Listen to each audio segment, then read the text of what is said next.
In this video, I'm going to show you how to recover view once photo in WhatsApp. So as you can see here, the photo has been sent, but you can recover it using a method. So let's go ahead and quit the WhatsApp application so we can view this picture.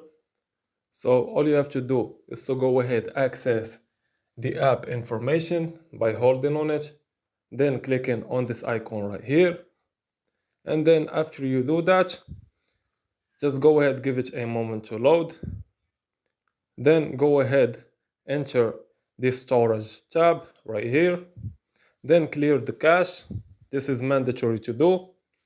And after you do that, just click on manage storage so the app can appear in your WhatsApp. So when you do that, just give it a moment to load. And then let's go ahead to our file location. So go ahead to your files, then give it a moment to load as well. Then go ahead, search for WhatsApp. So type in WhatsApp right here. You will access the WhatsApp files. So go ahead, choose this one right here. Then access media. Then go to WhatsApp images. And from here, you will find the images in the sent tab right here. And you should be all good to go.